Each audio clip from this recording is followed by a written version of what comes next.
요즘 들어 이유 없이 기운이 빠진다고 느끼신 적 있으신가요? 하루를 시작하는 게 괜히 부담스럽고 괜히 마음 한구석이 텅 빈 듯 허전한 날이 많아졌다면 지금 이 영상을 반드시 끝까지 보셔야 합니다. 몸은 생명이 꺼지기 1년 전부터 아무 말 없이 마지막 준비를 시작합니다. 그리고 그 시작은 우리가 대수롭지 않게 넘겨버리는 작은 피로와 무기력에서 시작됩니다. 저는 노인 진료만 40년을 해온 가정의학과 전문의 이성준입니다. 수많은 환자들의 생애 마지막을 지켜보며 한 가지 중요한 사실을 알게 되었습니다. 몸은 죽음을 앞두고 반드시 신호를 보냅니다. 하지만 안타깝게도 대부분의 사람들은 그 신호를 무시한 채 뒤늦은 후회 속에 남겨집니다. 최근 들어 식욕이 뚝 떨어지셨거나 아침에 일어나는 일이 유독 힘들었다면 지금 몸이 보내는 조용한 경고를 놓치고 계신 걸지도 모릅니다.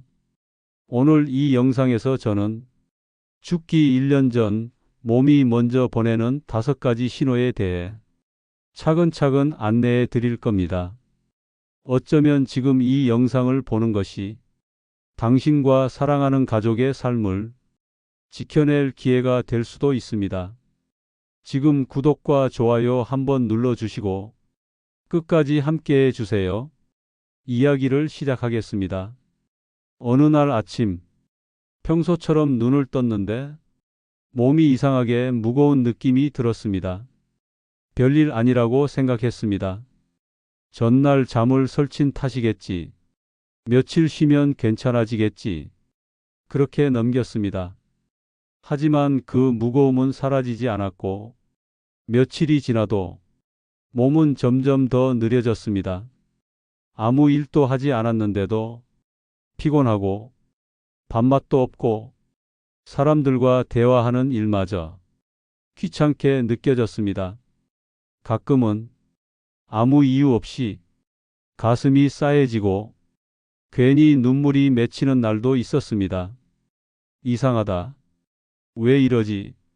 하지만 병원에 가기엔 애매하고 주변에 말하기엔 괜히 걱정만 끼칠 것 같았습니다.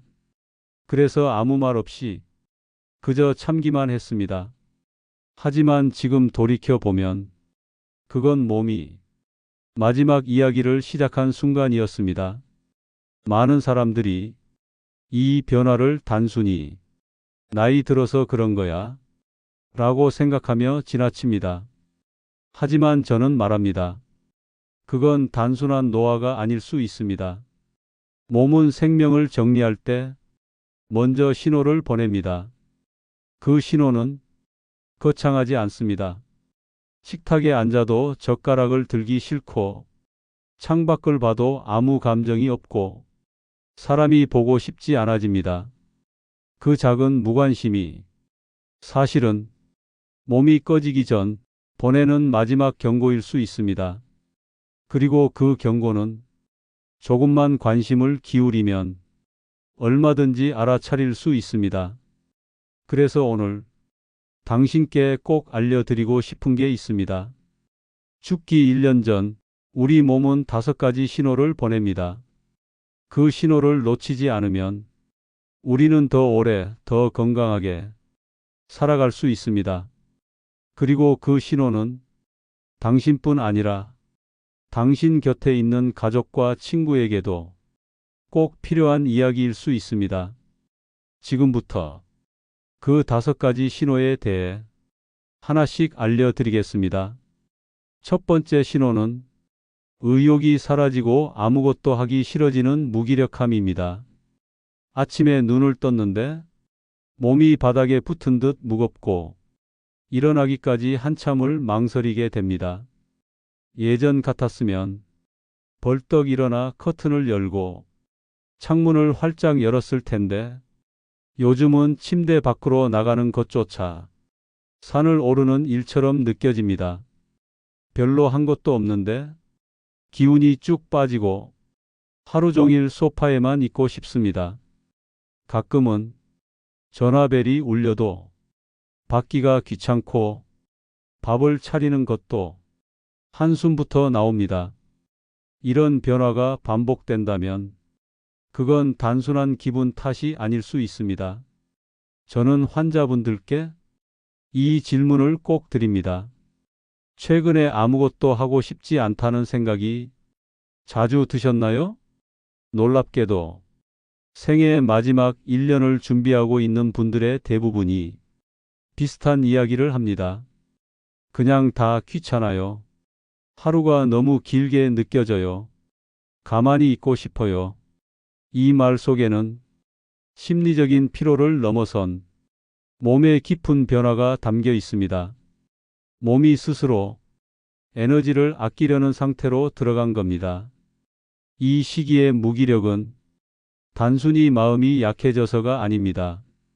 생리적으로 기초 대사량이 줄고 에너지를 아끼는 모드로 전환되기 때문입니다. 쉽게 말하면 몸이 스스로 하루하루를 정리하려 하기 시작한 겁니다. 그런데 많은 분들이 이런 신호를 대수롭지 않게 넘깁니다. 나이 들면 다 그런 거 아니에요? 잠을 못 자서 그래요. 하지만 저는 이야기합니다. 무기력은 몸이 보내는 첫 번째 구조 신호입니다. 이 시점에서 작은 변화만 줘도 다시 흐름을 되돌릴 수 있습니다. 햇볕을 쬐는 산책, 가벼운 팔 돌리기, 좋아했던 노래를 따라 부르는 것만으로도 몸은 반응합니다. 의욕은 갑자기 생기지 않지만 움직임은 조금씩 되살릴 수 있습니다. 무기력하다고 느껴지는 날, 스스로에게 이렇게 말해 보세요.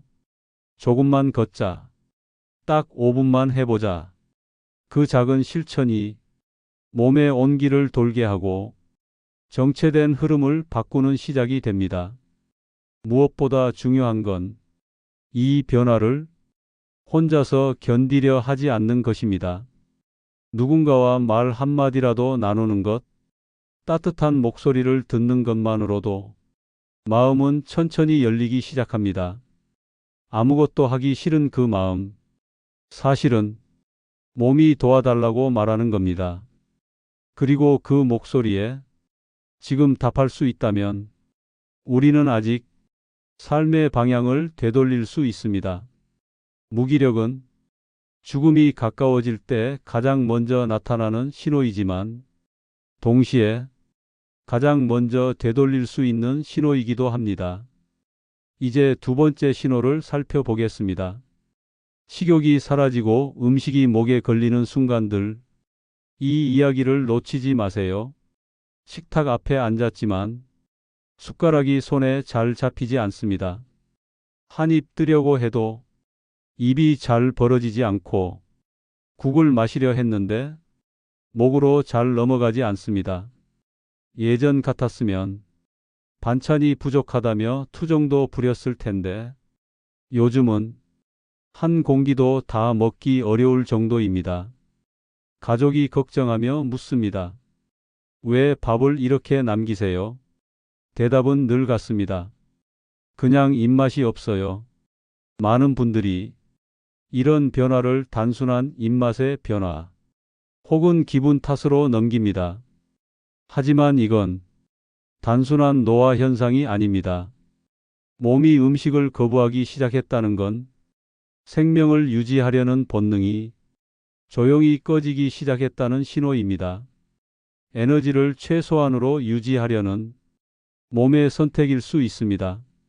그 시작은 위장이 음식을 받기 힘들다고 느끼면서 식욕이 점점 사라지는 겁니다. 그리고 이 시기에 흔히 나타나는 것이 연하곤란입니다. 삼키는 동작이 어렵고 불편하게 느껴지며 목에 뭔가 걸린 듯한 느낌이 자주 듭니다. 이 증상이 반복되면 충분한 영양 섭취가 어려워지고 몸의 전반적인 기능이 빠르게 떨어집니다. 문제는 이 변화가 매우 서서히 진행되기 때문에 주변 사람들조차 잘 알아차리지 못한다는 점입니다. 식사 시간이 길어지고 입에 넣는 횟수가 줄어들고 남기는 양이 많아지면 그건 단순한 식욕 저하가 아닐 수 있습니다. 그럴 때는 음식의 형태부터 바꿔야 합니다.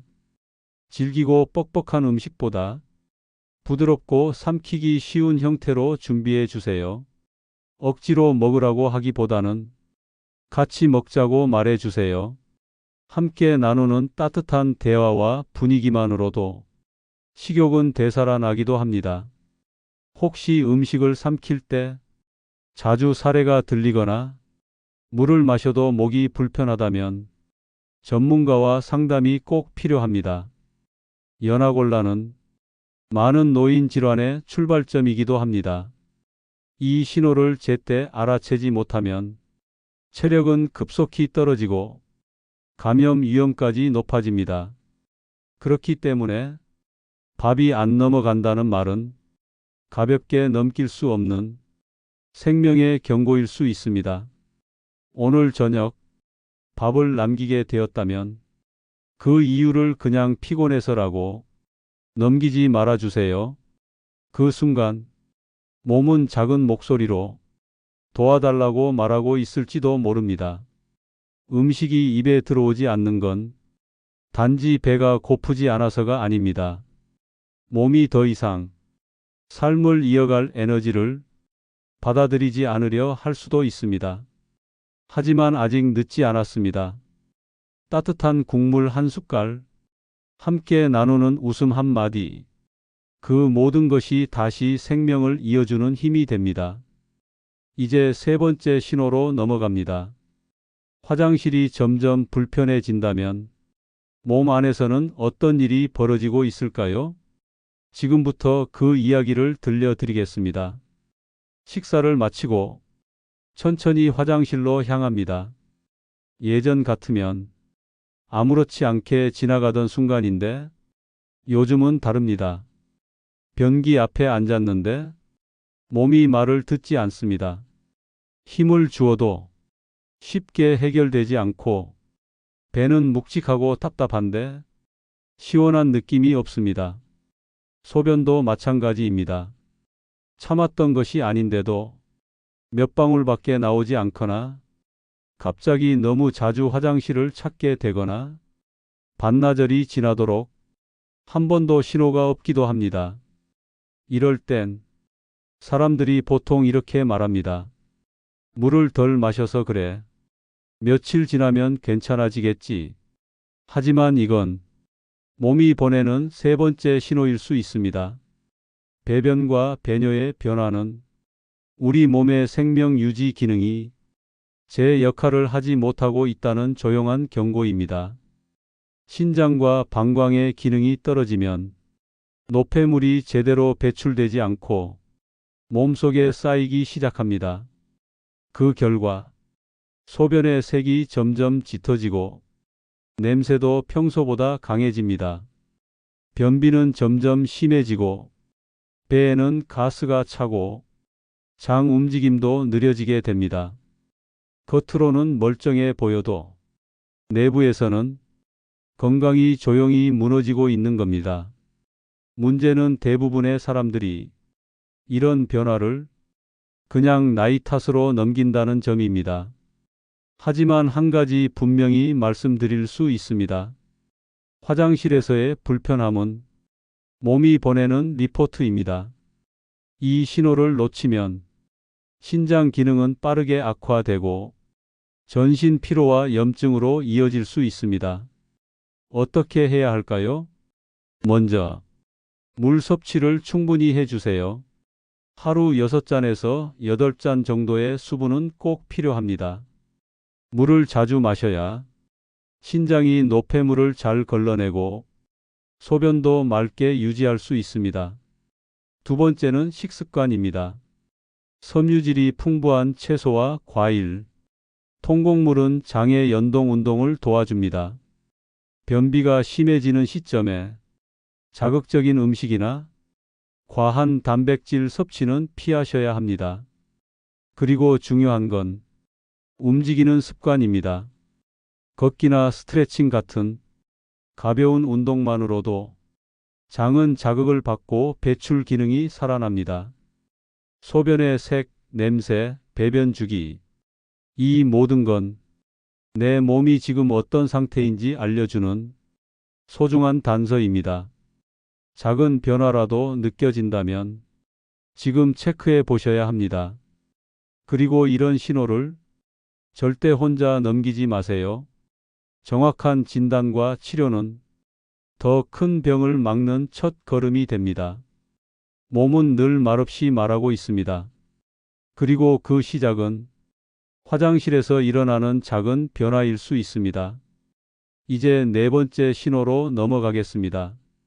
손발이 점점 말을 듣지 않을 때 우리는 어떤 경고를 받아야 할까요? 지금부터 그 이야기를 드리겠습니다. 컵을 들었는데 괜히 손에서 미끄러집니다. 젓가락을 잡았는데 음식을 자꾸 떨어뜨립니다. 글씨를 쓰려는데 손이 따라주지 않고 획이 삐뚤삐뚤 흔들립니다. 이런 일이 한두 번 생기면 그냥 컨디션이 나쁘다고 넘기기 쉽습니다. 하지만 자꾸 반복된다면 지금 신경계에 문제가 생기고 있다는 신호일 수 있습니다. 우리 몸은 뇌에서 보낸 신호를 팔과 다리로 전달하면서 움직이고 반응합니다. 그런데 그 신호 전달이 느려지기 시작하면 작은 동작부터 틀어지기 시작합니다. 손가락을 쥐고 펴는 동작이 둔해지고 무릎을 가볍게 쳐도 예전처럼 반응하지 않게 됩니다. 걷다가 중심을 잃고 휘청하는 경우도 점점 잦아집니다. 이런 변화는 단순히 근육이 약해져서가 아닐 수 있습니다. 신경 기능 저하, 즉 신경이 제대로 전달되지 않기 때문에 손발이 말 안 듣는 겁니다. 이 시기의 가장 큰 위험은 낙상입니다. 한 번의 넘어짐이 평생을 침대에서 보내게 할 수 있습니다. 특히 골다공증이 있는 분들은 가벼운 충격에도 뼈가 쉽게 부러질 수 있습니다. 그럼 어떻게 해야 할까요? 먼저 작은 움직임부터 시작해야 합니다. 손가락을 쥐었다 펴는 동작, 발끝을 움직여 보는 연습. 이런 동작이 신경을 깨우고 신호를 전달하는 통로를 열어줍니다. 두 번째는 균형 감각을 기르는 습관입니다. 한 발로 서 있기 연습, 천천히 걷기, 몸의 무게 중심을 느끼는 훈련이 넘어짐을 예방해 줍니다. 그리고 세 번째, 증상이 반복되거나 심해진다면 반드시 전문가의 도움을 받아야 합니다. 물리치료나 신경자극 치료는 퇴행된 기능을 회복시키는데 큰 도움을 줄 수 있습니다. 이 시기에 중요한 건 괜찮겠지라는 생각을 버리는 것입니다. 손발이 이상하다는 느낌이 들면 절대 가볍게 넘기지 마세요. 신경이 무뎌지는 순간 우리의 일상도 무너집니다. 몸의 균형이 무너지고 움직임이 줄어들면 세상과의 연결도 점점 끊어집니다. 그 연결을 지금 되살릴 수 있다면 우리는 다시 내 발로 당당히 걸어 나갈 수 있습니다. 이제 마지막 다섯 번째 신호로 넘어갑니다. 숨이 가빠지고 손발이 차가워진다면 몸 안에서는 어떤 일이 벌어지고 있는 걸까요? 가장 치명적인 경고, 지금부터 함께 살펴보겠습니다. 가만히 앉아 있는데 숨이 가쁘게 느껴질 때가 있습니다. 평소처럼 걷고 있었을 뿐인데 갑자기 가슴이 조이고 숨이 잘 쉬어지지 않습니다. 그때 문득 손을 내려다보면 손끝이 얼음장처럼 차갑습니다. 발끝도 마찬가지입니다. 겨울도 아닌데 속에서 냉기가 올라오는 느낌이 듭니다. 많은 분들이 이렇게 말합니다. 요즘 운동을 덜 해서 그런가? 그냥 피곤해서 그럴 거야. 하지만 이런 변화는 절대 가볍게 넘기면 안 됩니다. 숨이 차고 손발이 차가워진다는 건 몸 안 어딘가에서 산소와 혈액순환이 제대로 이루어지지 않고 있다는 경고입니다. 산소를 들이마시고 내쉬는 건 폐의 일입니다. 하지만 그 산소를 온몸으로 보내주는 건 심장의 몫입니다. 심장의 펌프력이 떨어지면 먼저 손끝과 발끝부터 혈류 공급이 줄어들기 시작합니다. 가장 먼 곳이기 때문입니다. 그리고 그 부분은 가장 먼저 식어갑니다. 이때 나타나는 증상이 말초 냉증입니다. 손발이 유난히 차갑고 한기를 자주 느끼며 숨이 가쁘고 가슴이 답답해집니다. 심폐 기능이 약해지면 몸 전체의 산소 순환도 급격히 떨어지기 시작합니다. 그리고 이때 가장 무서운 건 예고 없이 쓰러질 수 있다는 점입니다. 75세였던 한 환자분은 계단 몇 칸을 오를 때마다 숨이 차다고 느꼈습니다. 가족들은 말했습니다. 운동 좀 하셔야죠. 나이 드신 거죠. 하지만 2달 뒤 그분은 집 앞에서 쓰러졌고 병원에 도착했을 땐 심장 기능이 이미 절반 이하로 떨어져 있었습니다. 그럼 어떻게 해야 할까요? 가장 먼저 숨 쉬는 법부터 다시 배워야 합니다. 깊고 느린 호흡을 연습하세요. 코로 천천히 들이마시고 입으로 길게 내쉬는 것만으로도 폐는 더 많은 산소를 받아들입니다. 심장은 그 산소를 보다 안정적으로 보내줄 수 있습니다. 두 번째는 체온을 유지하는 습관입니다. 손발이 차가운 분들은 그냥 두지 마세요. 따뜻한 물에 손발을 담그거나 실내에서도 양말과 장갑을 챙겨주세요. 혈관이 따뜻해야 혈액이 잘 흐릅니다. 세 번째는 작은 움직임을 계속 이어가는 것입니다. 걷기, 스트레칭, 가벼운 팔 운동. 이런 동작은 혈류 순환을 돕고 심장 박동을 안정시켜 줍니다. 그리고 무엇보다 중요한 건 그냥 피곤해서 그런 거야 라는 말로 자신을 속이지 않는 겁니다. 몸이 보내는 이 마지막 신호는 가장 조용하지만 가장 급박합니다. 조금이라도 숨이 불편하고 손발이 냉기에서 벗어나지 않는다면 지체하지 말고 병원을 찾아야 합니다. 심폐 기능은 시간이 지날수록 회복이 어려워지기 때문입니다. 작은 호흡, 부드러운 움직임, 따뜻한 온기, 이 세 가지가 모이면 몸은 다시 자신의 리듬을 되찾기 시작합니다. 지금 이 순간에도 몸은 계속 말하고 있습니다. 이제 그 속삭임에 귀 기울여야 할 시간입니다. 5가지 신호를 모두 살펴봤습니다. 하지만 이제부터가 더 중요합니다. 지금부터는 왜 이 신호들을 절대 놓쳐서는 안 되는지, 그리고 이 신호를 느낀 지금 무엇을 해야 하는지를 말씀드리겠습니다. 이야기는 78세였던 한 남성 환자분의 기록에서 시작됩니다. 그는 늘 건강한 편이었고 가족들에게도 든든한 가장이었습니다. 하지만 어느 날부터인가 아침에 일어나기가 힘들어졌습니다. 밥맛도 줄고 산책 나가는 날도 점점 줄었습니다. 그는 스스로 이렇게 생각했다고 합니다. 뭐 나이 들면 이 정도는 당연하지. 좀 쉬면 괜찮아지겠지. 하지만 어느 날 그는 식사를 거의 하지 못했고 거실에서 일어나려다 그 자리에 주저앉았습니다. 가족은 급히 병원으로 모셨지만 의사는 조용히 말했습니다. 이건 갑자기 온 게 아닙니다. 몸은 오랫동안 신호를 보내고 있었습니다. 그는 병상에 누워 이 말을 되뇌었다고 합니다. 그때 내가 내 몸 이야기를 조금만 더 들어줬다면 이 말이 그가 남긴 마지막 기록이었습니다. 또 한 사람의 이야기가 있습니다. 이분은 81세였던 여성 환자분이었습니다. 평소에는 손수 밥을 짓고 손주 도시락을 챙겨주시던 분이었죠.